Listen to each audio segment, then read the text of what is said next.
Hello, and welcome back to Storytime with Nicola. It's been a little while since I recorded you a story, and I apologize for the delay, but summertime's always very busy for me. Is it busy for you? Do you get to do lots of fun things over the summer when you don't have to go to school? I imagine you do. Well, today we have a guest with us. I hope you won't mind. Can you see? That's my dog, Pinky. And Pinky wants to listen to the story today too, and I told him I thought you wouldn't mind sharing. And the story I'm going to read to you is Thomas the Tank Engine. In fact, if I've got time, I'll read a couple of the Thomas the Tank Engine stories to you. Do you like Thomas the Tank Engine stories? I like them a lot. I should let you know that this little book is one of the original stories, original versions of the stories of Thomas the Tank Engine. And because my sister gave me these books when my son was born, and that was a long time ago, and because they're the original version, some of the language is a little different than maybe what you're used to in the newer versions of newer publications of these stories. And one big difference is that the lead person in the stories, the lead controller of the railway lines, is called the Fat Controller. And the author wrote it that way because he imagined a character with a little bit of a tummy on him. We have a special word for that in England. We say portly. Have you ever heard that word? A portly person. That's somebody who's a little bit round in the tummy. So, just so you know, he's called the Fat Controller in these versions, and I must read it according to the way it was written. So the story I'm going to share is Thomas Goes Fishing. Do you like to go fishing? My family likes to go fishing. I like to fish a little bit myself too. I certainly like to eat the fish that we catch, if we catch any fish. Thomas Goes Fishing. Thomas the Tank Engine had his own branch line. It was his reward for helping James, the Red Engine. The trucks had pushed James off the rails, and Thomas had helped to rescue him. Thomas was very proud of his branch line. Every day he puffed up and down with his two coaches, Annie and Clarabelle. He always looked forward to something special, the river. Do you live close to a river? I live close to the Skagit River. As he rumbled over the bridge, he would see people fishing down below. He often wanted to stay and watch, but his driver always said, "No. What would the Fat Controller say if we were late?" Thomas still thought it would be lovely to stop by the river and do some fishing. Every time Thomas met another engine, he would say, "I want to fish." But they all gave the same answer. Engines don't go fishing. And that's just what James said as he passed Thomas that day. One day, Thomas stopped as usual to take in water at the station by the river. Then he saw a big painted notice that said "Out of order." Thomas was very thirsty. The driver had an idea. They could get water from the river. They found a bucket and some rope and went to the bridge. Then the driver let the bucket down into the water. The bucket was old and had 5 holes in it, so they had to fill it, pull it up, and empty it into Thomas's tank as quickly as they could, again and again. At last they were finished. That's good, puffed Thomas as he started off again, with Annie and Clarabelle running happily behind. They puffed along the valley until suddenly, Thomas began to feel a pain in his boiler. Steam began to hiss from his safety valve in an alarming way. "There's too much steam," said the driver. The fireman tried to let more water into the boiler, but none came. "Oh dear," groaned Thomas, "I'm going to burst! I'm going to burst!"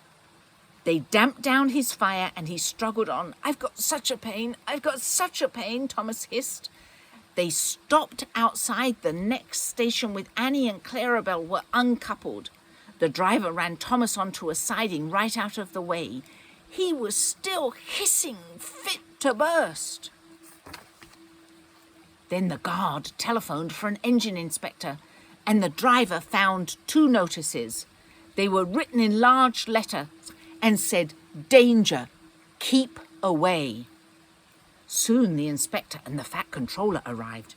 "Cheer up, Thomas," they said. "We'll soon put you right." The driver told them what had happened.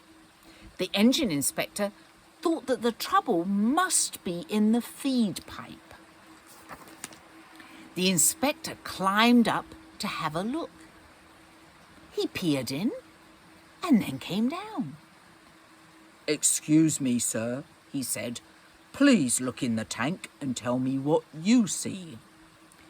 So the fat controller clambered up, looked in, and nearly fell off in surprise.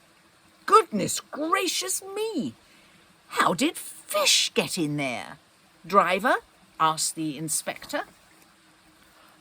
"We must have fished them out of the river with our bucket," said Thomas's driver. "Well, Thomas, so you and your driver have been fishing. But fish don't suit you. We must get them out," said the fat controller. Look at that. They got onto the top and they fished. They took turns at fishing in Thomas's tank. The fat controller looked on and told them how to do it. When they had caught all the fish, they had a lovely supper of fish and chips. "That was good," said the fat controller as he finished off his share.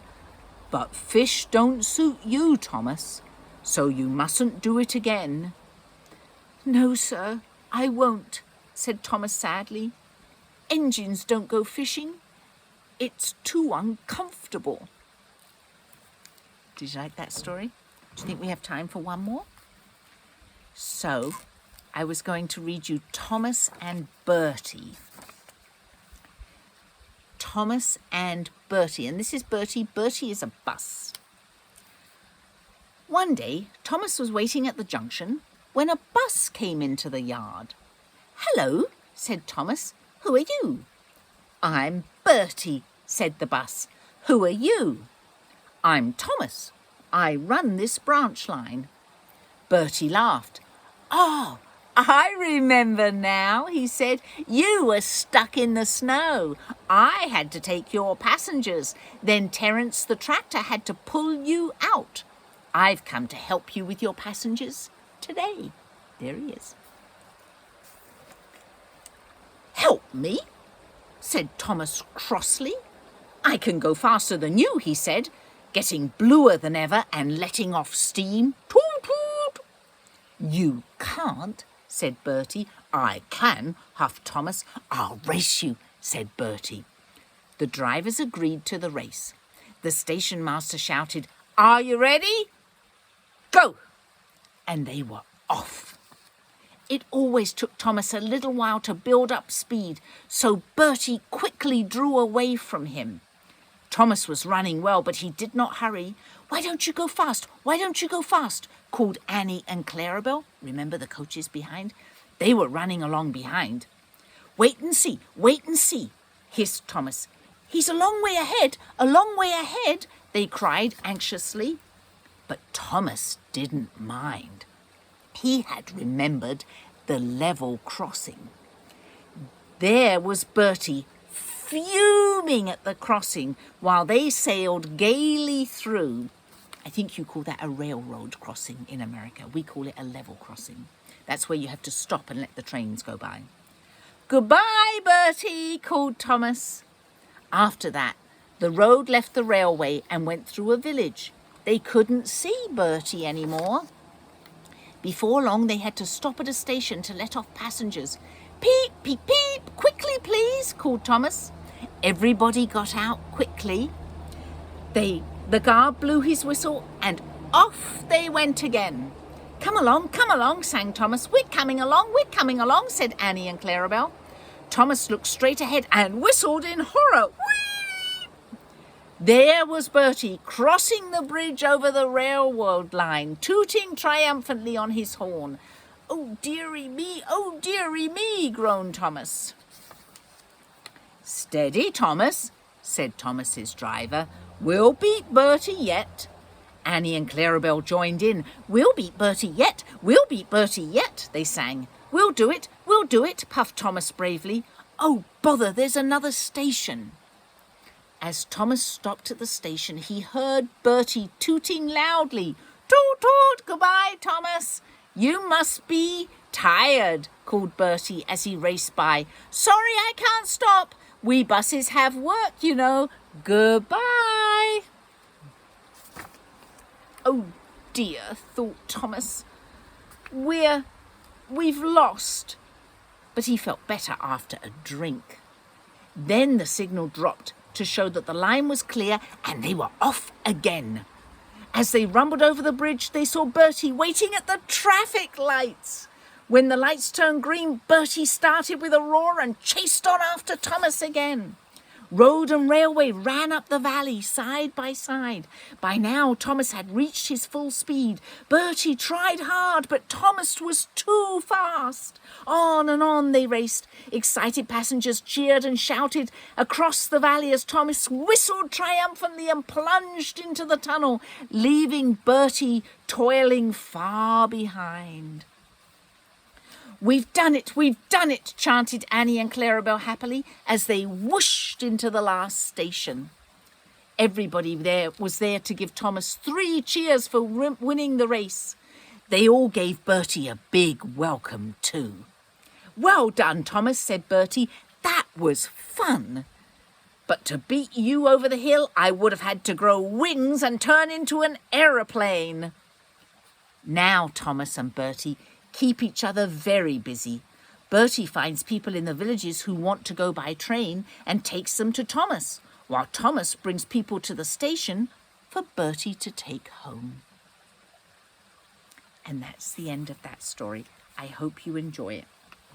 You take care now, and I'll see you next time. Bye-bye.